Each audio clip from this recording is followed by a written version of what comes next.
It's early in fall camp, but some surprises have already popped up for Auburn, and I think it's all good.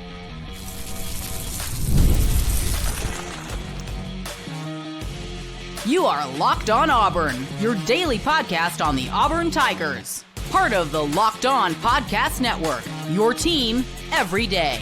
Yes, welcome on into Locked On Auburn, your daily Auburn Tigers podcast. I'm your host, Zac Blackerby, and thank you so much for making Locked On Auburn your first listen every single day. We are joined on this Charlie Tuesday by Kyle Rush, also known as Charlie 5, the man over at the barn, auburn.com, and host of the Top Button podcast. Fall camp is here. Auburn's O-line seems set. We'll discuss that, as well as the QB situation continues to be intriguing. But Kyle, there's been a few individual names that I would put in the surprise category so far, and it's early, and we're given such little information. But the first guy I'll throw out there is Perry Thompson. I mean, I think Perry Thompson and his ascension up the receiver pecking order, it's been a surprise, and I think it's a really good thing for Auburn. You know what's funny is I think you and I had this discussion earlier this summer, probably 10 different times, 10 different ways. But we were talking about that wide receiver 4, like who's going to be that wide receiver 4. And Perry Thompson's name was in the discussion as competing with, Sam Turner and Horatio Fields. But it seems like he may be number, I guess, as far as outside wide receivers go, he may be number 2. He may be the other guy opposite of Cam Coleman. I don't know how much of that is due to Malcolm situation and maybe working his way back into good graces, being in the doghouse, whatever you want to call it. But they are moving Malcolm all over the field. But yeah, Perry Thompson running out there with the ones pretty consistently. And then I think he posted on his Instagram, he topped out at 21 and some change miles per hour. That's pretty fast. Either yesterday or today.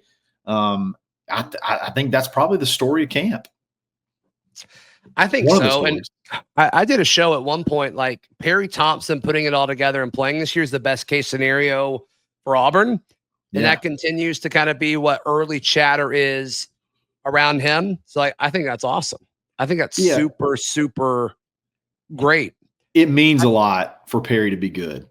I think it's a lot deeper than just hitting on a, high 4-star guy. There's so much symbolism and so much I guess emotion in that recruitment. I think it's pretty important that he be good, more so than just your average, because of the whole flip from Alabama, getting a kid from Foley, that whole storyline. I think it's much more important for him to be good than maybe the next guy. And I'm sure people want to fight me over that, but no, Perry's not just a 5-star receiver. I think it kind of signifies something. I agree with that 100%. Yeah, I agree with that 100%. Another surprise, I think, has been Jourdin Crawford. And I'm not surprised. What's that? I'm not surprised. Yeah, I am. I mean, Jourdin. Yeah. I know you've been very high on him, but I thought it would take time. I mean, the role that he's going to play, you physically have to be ready for it. It's another level. It's more than just being big, though, right? And it seems like he's ready to go, which I don't think people understand how impressive that is. This isn't NCAA where you can get just a big – highly rated freshman in in a video game and put them on there. There's more to it than that. Yeah. But yeah, Jourdin Crawford, I mean, everything you hear about this guy is he's ready to play. Yeah. You wonder if he's so young, he doesn't know any better than because you got to be a little bit psycho, I think, to be able to play that position at a high level. I wonder if he just is so young, he doesn't know any better. And he's just I'm just going to go in there. I'm here to play. He looks the part. Golly, he looks the part physically. And I thought just because of the style player he was and the fit in this defense, I felt like he could probably have the best career if he stays healthy of anybody in that class last year. I love it, man. I love getting young guys, not being afraid to play young guys. And Jourdin Crawford I think he's going to be one of those that we're probably going to hear his name quite a bit this season. Yeah, and even if we don't hear his name a ton and he just plays a lot, like he plays, the nature of his position is we may not hear his name a lot, which is fine. That's okay. Yeah. But I do think, I think it's kind of similar to Bobby Jamison Travis. Like, I think the average Auburn fan doesn't know who that is. And he played a ton for Auburn a year ago because he was too good to take off the field. Yep. Probably a good thing in that position to not have not to be known, I guess. That's not going to be a stat. It's almost like your offensive lineman or your corner. Like, you almost don't want them brought up, Exactly. It's not a stat darling position, but one that if he can give 15 snaps a game, like you said, 15, 20 snaps a game at a high level, it's going to be huge. Another surprise, and I'm using surprise carefully here, but like Elijah Melendez, in the sense that he was with the first group yesterday, and like the linebacker room's a little interesting right now. I think it's going to form more over the next 2 weeks or so, but he, I don't think it's crazy to say he could start at some point this season. I don't either. I think most would be almost disappointed if he didn't start. I think that almost seemed like the plan. Especially with Caleb Wheatland not like hitting the ground running based off of multiple reports. Yep. Like if you trotted out DeMarcus Riddick and Elijah Melendez, like, I don't know if I want that for Baylor, but at some point this year, like, that would not hurt my feelings at all. No, and it did seem like I think Riddick got a little bit banged up maybe today. I don't think anything serious, so maybe that gives Elijah even more opportunity to get out there.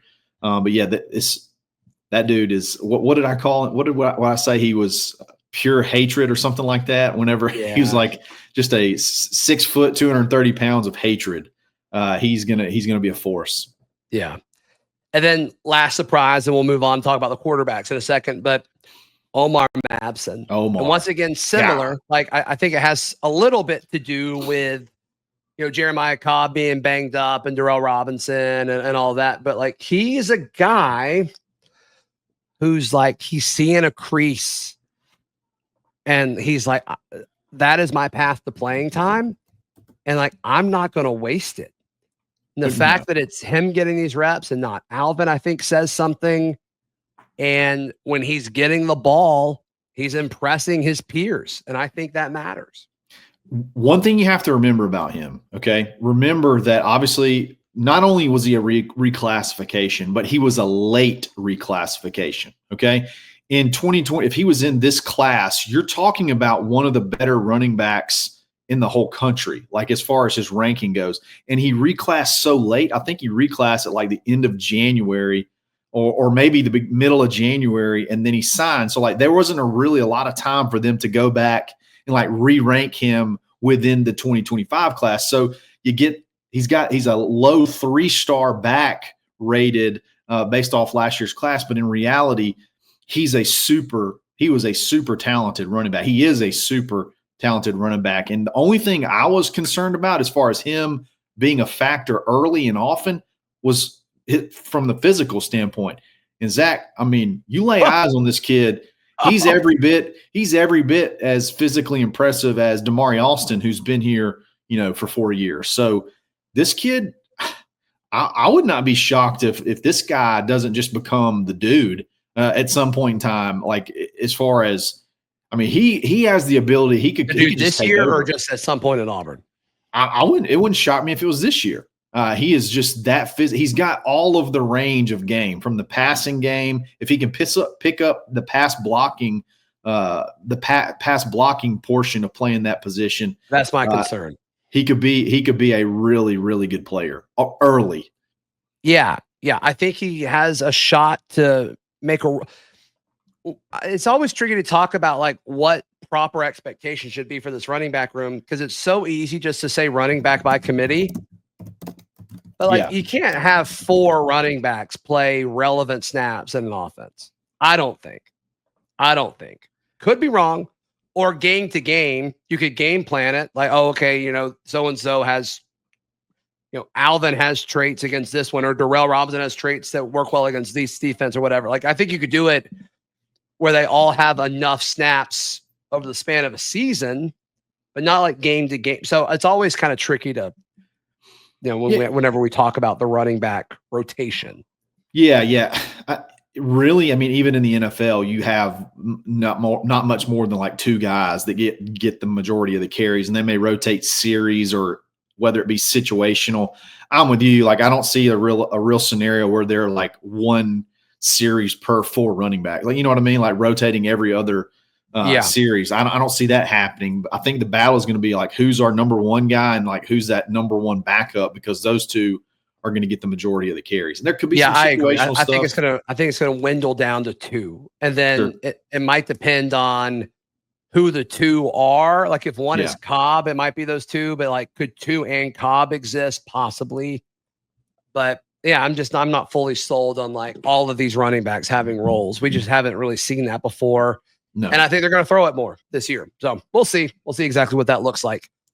The quarterback situation, I think it's kind of interesting. Let's discuss that in just a second right here on Locked On Auburn. Today's show brought to you by our friends at Monarch Money. We've all checked our account. We're like, oh my goodness, spent too much money on blank, whatever it might be. We've all been there. It might have been a lot of Auburn fans spending a bunch of money at that Under Armour surplus thing this past week. They may have gotten home and it's like, Monarch Money would have helped me out here. Because it's your personal CFO. Monarch puts you in the driver's seat. It's like having your own personal CFO, giving you full visibility and control over your finances. It's more than just a budgeting app. It's a complete financial command center. You can track all of your accounts. It's important. It's great. It's like Omar Maps, and it can do anything. It can do anything whenever you want it to. So take control of your finances with Monarch Money. Use code LOCKEDONCollege at monarchmoney.com for 50% off your first year. That's at monarchmoney.com. Today's show also brought to you by our friends at Kia Autosport of Columbus. Kyle, you love Kias. I love Kia. We know people who love Kias. And right now at Kia Autosport of Columbus, they're bringing the heat with Kia Summer Savings. You can save up to $3,000 on a select 2025 Kia Sorento models. You love Kia Sorentos. Favorite. That's my favorite. You love model. Kia Sorentos. I love Kia Sorentos. My family's bought in Kia Sorentos. All my homies love Sorentos. That's what I'm saying. And they also can hook you up with tires for life and a lifetime powertrain warranty. Just when you get there, ask for Chris Child and mention Locked On Auburn. You get $500 off there as well for any new Kia.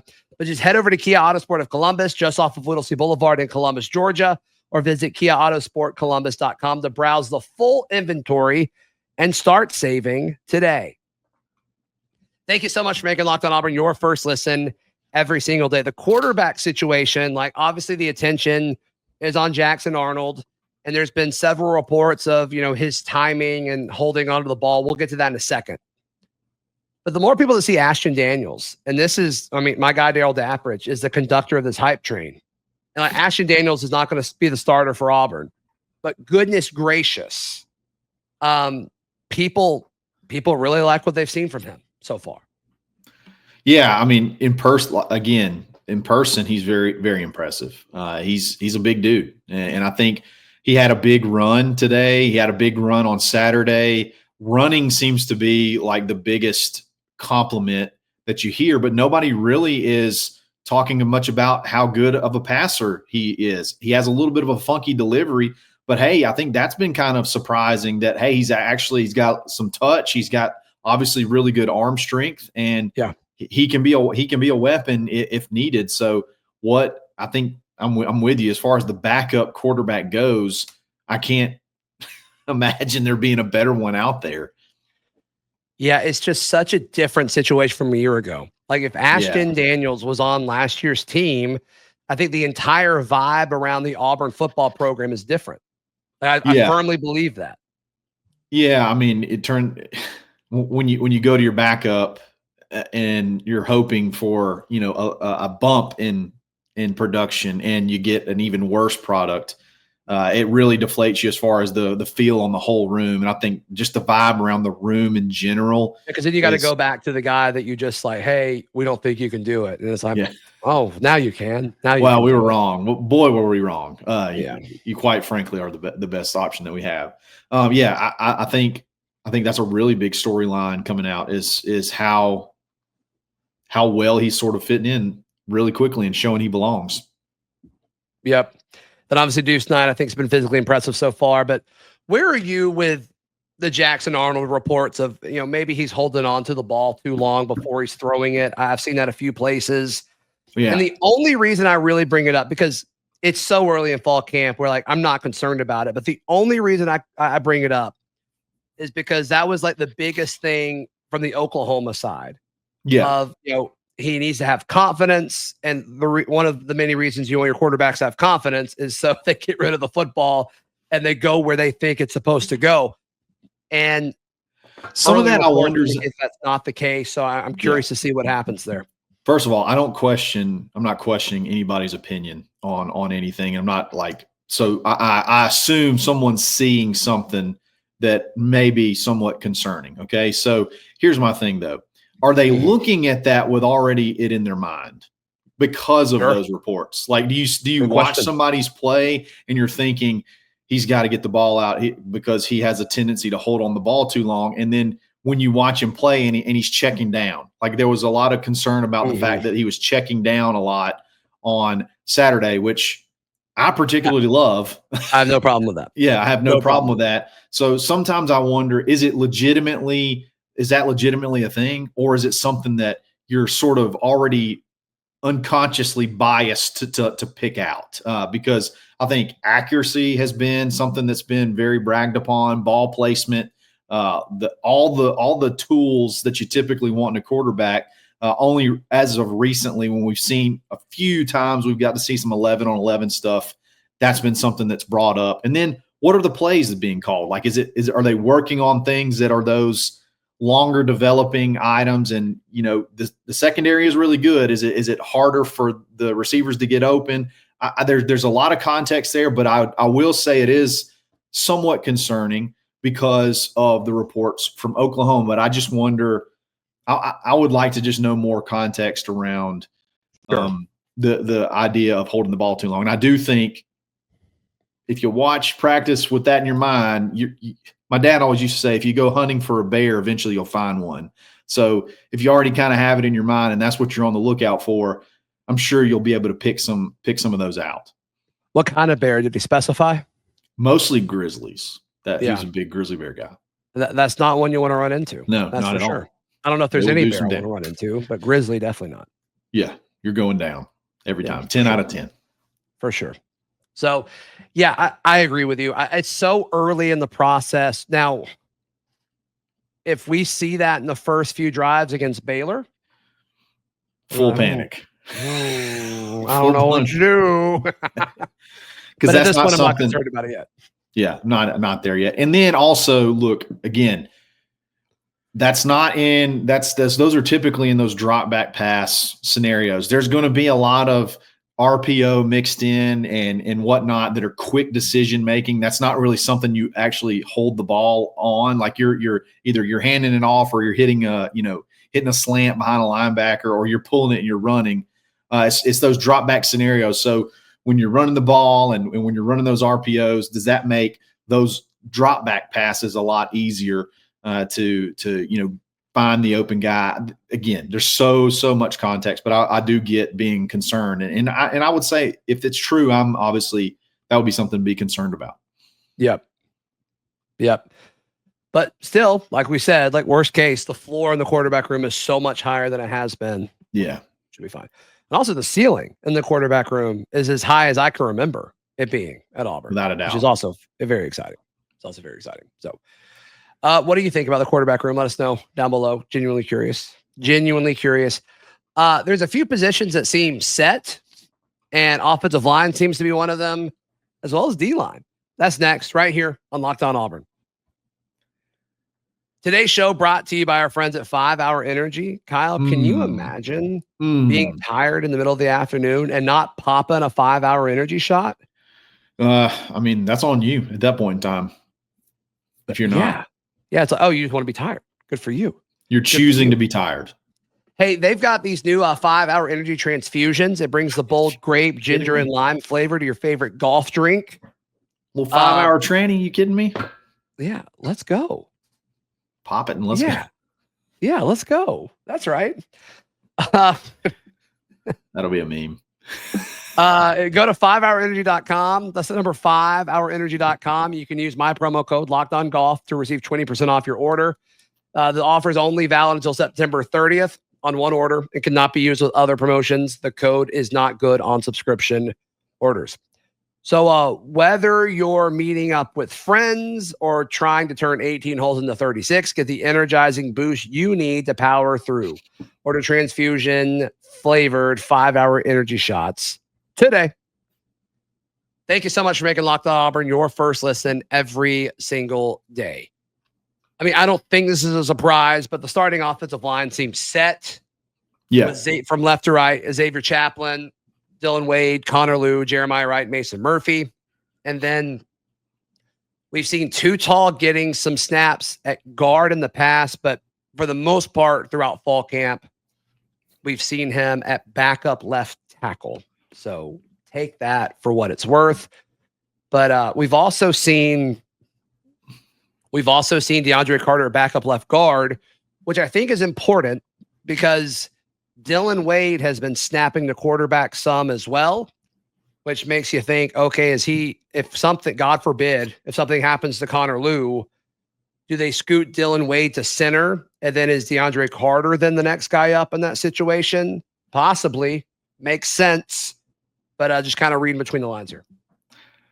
Are you surprised Mason Murphy beat out Too Tall at right tackle? Yes. I mean, it seems like it's 100%. I agree. That ought to be a positive because I felt like Too Tall was I do feel like he was one of the better. He was hurt a lot, but I think he's one of the better offensive linemen last year. He's always been sort of solid there for the last 2 years. Good enough.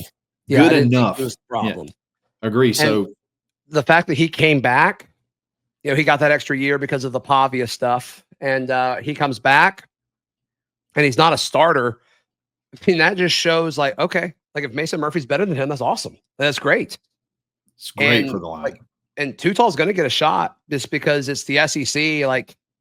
There's going to be times where guys go down. That's just the nature of the position. So I want to get your thoughts on this. I feel like the Percy Lewis scenario last year sort of woke up Auburn as far as looking for all the different possibilities if something were to not work. It seems like last year Percy Lewis is the guy, and that's the way he's the best. That's the way we're rolling. And when it didn't work, it felt like it took us way too long to figure out how to find a somewhat competent offensive line. So working in, like you said, having Dylan Wade taking snaps at center and working in DeAndre Carter at that second team left guard and finding ways that if this person goes down, it seems like they're already putting those pieces together. If so-and-so gets hurt or whatever, we're going to go with this, this, and this. This is how we get our best 5 out there. So seeming to be a little bit more proactive, I guess, on the offensive line.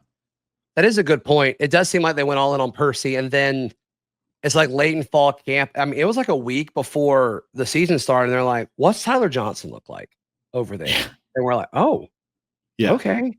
And then we saw why. I'm with you.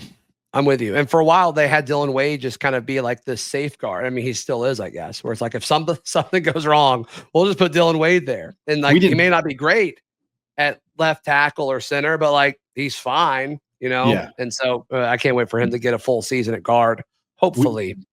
But then on defense, to me, I think your front 4 is Keldrick, Blockton, Bobby Jamison Travis, Jourdin Crawford, and then you rotate in. And then I think you're too deep. I think they'll all play.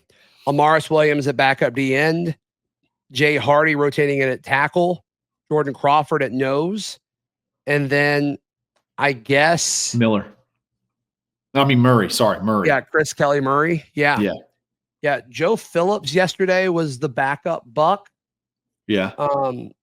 And then Hall, I think, is battling kind of a nagging injury. So we'll see what happens there. But yeah, I think you're right.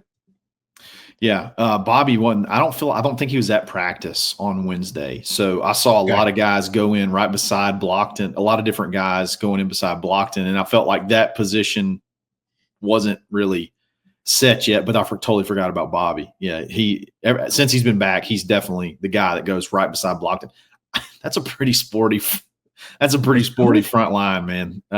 When we were concerned about especially the interior, I'm not anymore. No, I'm not either. Blockton and Bobby. I mean, Bobby's like 320 right now, and then Blockton's over 300 pounds. Like there's some big boys right there in the middle.